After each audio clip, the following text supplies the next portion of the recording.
Welcome to the Leading Hope Podcast with Kevin Jack. Your influence will lead people somewhere, lead them towards hope. Everyone has 20 minutes to learn to become a better leader. Make it count.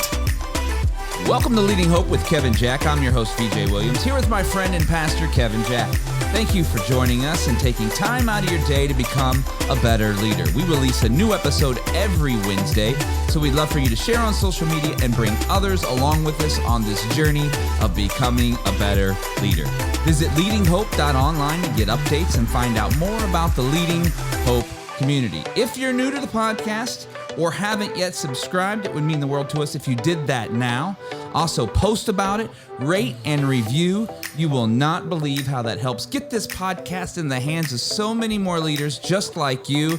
And it is 2021. We're here. It's 2021, folks. Everyone wants 2021.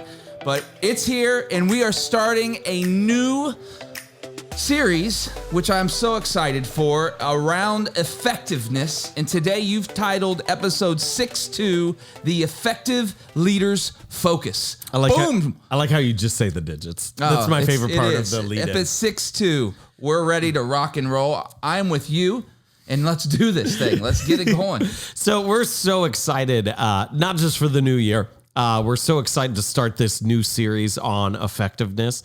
And I just want to give you a lot of this material is going to come out of the Peter Drucker book, The Effective Executive. So I just want to say that as a blanket statement that, hey, if this is meaningful, if this is powerful to you, that is the source that we're drawing from for a lot of this. That's good. And I don't usually reread books. Like, it's just not my thing. I don't usually rewatch movies or rewatch TV shows because I'm always going, there's so much else out there. I want to redo something that I've already done. And that book, The Effective Executive, I've read it 3 times over the course, usually about 5 years apart. And so that's one that I just keep coming back to. And if I can say, like, there have been books written based off of paragraphs in the introduction of that book. Like, there is so much to it. And so I really, do you have anything? No, I was shocked by that. I know you pretty well. And for you to admit that's powerful. Yeah. It really is. It's incredible. And we're actually just give you exactly how we're going to use this podcast. We're going to use this podcast in this series on our team. Like, we encourage our team and our Hope team at our church and all the leaders within Be Hope to listen, to be a part of this, because, hey, we believe that as you get better as a leader, it's going to change everything. Yes. But we're actually going to take our team through this. So I just want you to know that hey, as we're going through this, one of the things that we're going to be doing every Monday morning after the podcast is released is we're going to be getting together and we're just going to go through, hey, how'd you feel about this? Where are you living up to this? Where aren't you living up to this? So that's exciting. We're really excited to track through this with you. So if you have a team, man, I'd maybe encourage you to do the same, to send it out to them and say, hey, when we get together for staff meeting, we're going to spend 15 minutes, have some highlights. Tell me where you're failing. No, I'm just kidding. No. Hey, this is where you do pause, though, and let everyone mark their calendars to get this on their calendar. It's good stuff. Go. Thanks. Yep, you're welcome. So first, I want to talk about what is effectiveness. And then we're going to go through a couple different categories throughout this series. And we're just going to touch on one today about what contributes to effectiveness. And so here's just kind of where I want us to begin, is to understand that effectiveness is about getting the right results. It's about making contributions. And so in Drucker's book, The Effective Executive, those terms are really important because executive is someone who has the power to carry out what they feel like needs to be done. And then effectiveness is they get the right things done. And so I believe each of you either has the power or has the ability to gain the influence needed to get done what needs to be done. And if you're leading from the second chair, that may be a little harder fight than if you have all the authority within your position naturally, but it's not something that you can aspire to. But then the key piece that I want to focus on throughout this series is not gaining the power or influence or leverage necessary. That's what the majority of this podcast has been about. I want to talk about what are the right results. What are the right contributions? And to acknowledge this from the start, typically in our work, we focus on input. Like the vast majority of people, when they're focused on their role and their responsibility, they're focused on input, workflow, hours worked. They're focused on all the entry pieces or what it feels like to be in the job. And effectiveness is not about input. Effectiveness is not about process. Effectiveness, knows what it takes, but is primarily focused on getting the right results and making the contributions that are necessary. And so let me just kind of start it off with a question that you should be willing to consider. And that's this: what results are you contributing? What impact are you making? Not what did you do, okay? Not how long did you work? Not how many hours did you work this past week? What results are you responsible for? What results have you uniquely done? And so I actually I took our team through this activity for a couple months, and I quit doing it. I just wanted it as a training exercise for their brains, and it's something that I still do to this day. I made them send me at the end of every day an email, and I just said, title of the email, MMF, Moving the Mission Forward. And I want you to answer one question. I just want you to tell me, how did I move the mission forward today? Not what did you do, okay? Because that doesn't matter. How did I move the mission forward today? And it was fascinating to hear the responses. And I so value the culture of trust on our team, because some people were willing to send me, I look back on it and nothing. Yeah. Didn't happen today. I worked 8 hours. I promise you I worked hard, but I can't name a single thing that I actually did to move the mission forward. For other people, it was fascinating to see how a 15-minute conversation was more important than the other 7 hours and 45 minutes that they put into the day. And they said, it was this right here. And so effectiveness is about training your brain to think through results, to think through contributions above all else. And then a key piece of that, okay, so we're going to, throughout this series, we're going to focus on, a couple different things. And so in the next episode, we're going to talk about properly deploying your time. In the third episode in the series, we're going to talk about leveraging your strengths and the strengths of your team. And then in the last episode in the series, at the end of January, we're going to talk about making wise decisions in a timely manner. But I want to turn our focus right now to saying, one of the best ways that you can contribute, that you can actually be responsible for results, is by focusing on opportunities. By ensuring that you're focusing on opportunities. And this is kind of where I would just want to shake us for a second, okay, if I could. Because I think most people would hear that and they go, yeah, that makes sense. Yeah, I get it. Yep. Okay, duh. But you're not doing it. Yeah. And you go, well, you don't know me. I know enough people to know you're not doing it. Because this is what happens. Is all of our attention and energy naturally gets pulled towards problem solving or preventing problems. And that is not the same as opportunities in any way. This is what I put in my notes that we'll have in the show notes. Problem solving prevents damage. It doesn't produce results. Ooh. Now, there are some problems that you need to solve. There are some problems, some damage that you need to mitigate and make sure it's not there. But that is not the same thing as contributing results. And if you are not clear and focused that your role, whatever it is to contribute results, you will find your time naturally pulled towards problem solving. And you're going to spend all your days in management, not in contribution, and you're going to spend all your time putting out fires or putting out potential fires instead of actually helping things move forward. So, effective leaders ensure that problems do not overwhelm opportunities, and when they have a team, they put their best people on opportunities instead of problems. And so it's just this way of thinking, of saying, hey, what are the opportunities that are there? Where can we expand? Where can we significantly increase our experience? Where can we change the dynamics in a significant way? And it is just training your brain to think through opportunities. A couple notes I have as to why we become input and problem focused. We become focused on problems and input rather than opportunities because it's easier. Because it's far easier to simply take what is handed to you, to allow whatever comes your way to consume your time, to feel important, that everyone who wants to schedule a meeting with you, like that is such a great feeling for someone to go, hey, could I get 30 minutes of your time? Hey, could I get 20 minutes of your time? And you're like, oh yeah, I'm important. You should get my time. And the thing that I just had to learn is I just had to learn this is to go, we have pastors on our staff with skill sets that I don't have. Yeah.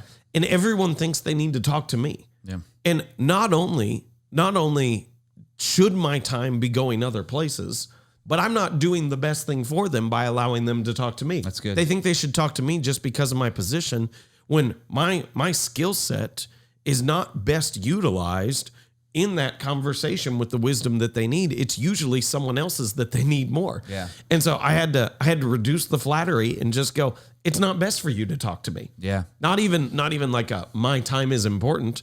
It's not best for you to talk to me. And it's best for me to be focused on these other things. So couple notes. That's good. Real quick here on seeing opportunities. And this could be, honestly, we probably would have done this better if we spent 2 hours on this. Yes. Because to just touch it is kind of hard. And so the biggest thing that I just want to accomplish within this conversation that we're having today is just to reorient your brain and to be going, am I focusing on problems? Am I focusing on input? Or am I focusing on opportunities, and am I focused on result? Is if I had to make a case for someone for the job that I'm doing, would I point to hours worked or results delivered? Because so many of us, we fall on the first side. And so that's my biggest hope. But just a couple quick notes on seeing opportunities, of how you see opportunities is looking through, hey, how do we need to be positioned for the future? It's knowing the direction you want to head and saying, how can we change something now so we're ready and so we're better for how the world is changing? Second question is seeing gaps in what's delivered today. For us as a church, it's looking through our ministry strategy and saying, hey, where are people falling through the cracks? Where are systems and culture not up to the level and the standard of everything else? And so seeing those gaps, if you're in the corporate world, it's seeing gaps in product development and going, hey, there's no one's got this niche market right here. I've got a friend who's in real estate, and he found this massive niche market within veterans, especially within this area. And just saying, hey, veterans and their loans and everything else is a very unique thing, so I'll specialize in that. That's a massive opportunity that he was able to see.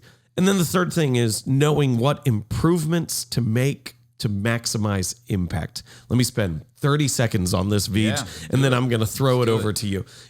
Improvements to make to maximize impact. Like there is no greater time waster, and this is Stephen Covey, than learning to do better what should never be done at all. Is to say, not everything needs to get better. You need to know some things need to be at a different standard. For us as a church, the stage must be clean. It must be clean. The back storage area, I don't care.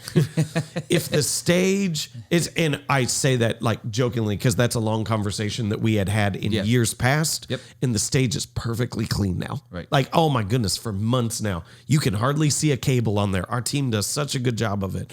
But I go like, I've seen times where people were organizing and cleaning what doesn't matter. Yes. And neglecting what really does matter within there. And so it's knowing what improvements to make to maximize impact. So to ask yourself continuously and to hold yourself accountable for, what am I contributing? And don't be okay with just a positive attitude and solving some problems.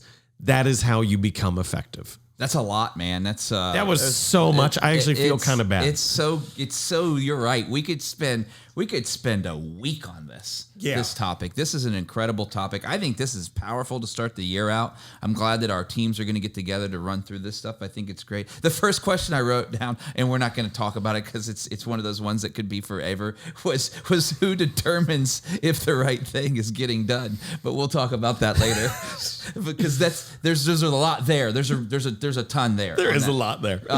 But the thing that I really want to talk about, and I wrote this down, and we'll get to the question in just a second, but I put problem solver is the base of, we talked about this when we talked about who is leaders way back in the, I can't remember, episode 20 something maybe. We talked about this. Problem solver is the base of the leadership position, but it's not the reason you're in the position. Yeah. And I think that's so powerful. It's like, yeah, of course you're a problem solver, but that's not why you're hired. You're hired to see the actual opportunities for the position and where your company or your organization is going. And then you said, because problem solving is easier. And I wrote down, this is something I've seen over and over again in every company I've ever worked for, is it's easier, obviously, to do problem solving, but it's also more painful. Mm-hmm. But it's way more work to do the opportunity, but it's so much more enjoyable. Yeah. And then we got to switch our mindset on that. Like, when you see opportunities, you're also giving yourself the ability to release all the things in your body to say, what if? What can happen? Oh, it's far more exciting. Yeah. And so but we don't see that in a moment. Yeah. Talk about that. Why don't we, in the moment when things come and problems need to be solved, but not really paying attention to the opportunity because we know there's going to be work with that. We don't want to really dive into the work, but we know on the other side of it that there's actually harvest, but we don't want to go there. Talk about that. A lot of that we'll touch on in this next episode. I always do that. Time. Sorry. Oh, but it's great. But it really comes down to the difference between being active and intentional with your time versus passive. Yeah. It is far easier to be passive with our time. And we think, ready? Yep. I'm ready. If you're watching on YouTube, this is where I'm actually shaking VJ because we're that excited about it. We think that I'm energetic in my work, and we mistake that for being intentional with our time. Oh, does that make sense? Yeah. Like we think, because I'm here and I'm responding that I'm intentional and I'm focused and I've got a plan, and you're not. Like, you can be energetic in your work and yet passive in your time and divert all your energy towards the wrong things. Yeah. And then the other piece can come in is where you fall on the org chart is your boss may only see problems. Right. Not opportunities. Yeah. And that is a massive battle that we don't have time to get into within this podcast. Yeah, that's one place that would go for a while. The other question let's go back to that question I had. You talked about effectiveness is primarily focusing on the right results. What is something that you put in place to help you make sure that the right results are being achieved? Organizationally or personally? Both. Okay, personally, so here's the hardest thing is my role.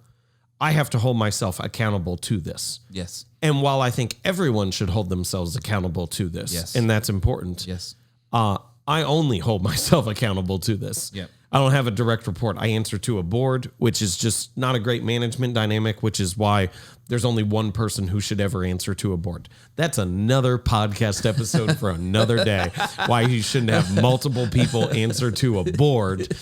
But that's just the reality behind it. So I hold myself accountable. And so one of the things, I've got processes in place that are self-imposed, that I'm very disciplined on. One of those processes is I kind of do a weekly focus. A little similar to the last episode on the end of the year wrap, but I ask myself every week, what did I do to move the mission forward? I don't do it every single day like I asked our team to do for a period of time, but every single week I'm going, what did I do this last week that actually moved the mission forward? Yeah. And so that's an important piece in place. Organizationally, this is a lot more complex because it's not like your statistics, your key performance indicators. Yep. Will help show you this over time, but they will show this to you later on as a trend and not initially. And so the greatest thing you can do organizationally is just to build this understanding into it and then to call people out if they're spending their time on stuff that doesn't seem to matter. Yeah. And that's really hard because they're probably working hard. Yeah. And it probably matters to someone. Yes. Okay. That's the reality. Absolutely. Is to go, it matters to someone, but that doesn't mean they're the person who should be doing it. That's good.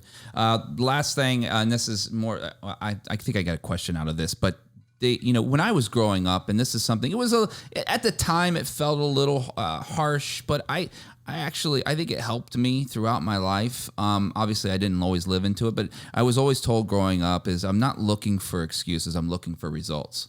Oh, that's great. And that was the whole thing is I'm like, what is the excuses for whatever I'm trying to accomplish or trying to find the right results actually doing to me? Not even the people around me. What is it setting me up for? If I'm always just throwing out excuses for not achieving the right results, then I'm actually just making myself worse in the process of actually accomplishing the mission. And so for those that struggle with that, because we all do, we all say, well, this didn't get done or this didn't happen because this. How can we change that in a positive manner? I think that becomes a matter of, so here's the reality. There's going to be people listening to this, or there's going to be people who take their teams through this. Yeah. And I almost liken this is going to fall in line with the whole series we did on capacity. Yeah. Like as we were going through capacity, we're going like, hey, this is right. Yeah. But there's some people you're just not going to like it. Yeah. You're not going to like the idea of going, no, you actually don't need more balance. You need to do more. Yeah. And you're capable of more. And I feel like this is the same way. As there's people who go, man, they just don't understand my job. They don't understand my constraints, stuff like that. And to go, great leaders get results. Yeah. Not because of an absence of problems. Great leaders get results because they've put their eye on results instead of input and workflow. And it's not something that can be cultivated necessarily broadly. It has to be cultivated personally. Yeah. And if you are unwilling to do that, and even this idea you're pushing back and you're going, oh, they don't understand. Oh, I've got this and I've got this. I'm going to say, you're never going to accomplish great things, important things that our world needs, if you don't shift that focus within yourself. You will always have a reason to make an excuse. That's good. That's great. All right. Well, that's about it. That's going to wrap up. Man, I'm excited for this series. I think this is going to be excited. So good. What do you want to say to wrap this one up for today? I just want to switch that focus on the one end and to say, hey, quit focusing on input and workflow and hours worked. Don't make those your excuses. Focus on what are the results that I'm contributing, and you will be on your path to doing what you need to do. That's it. All right. Thank you for joining us for episode 6.2, The Effective Leaders Focus.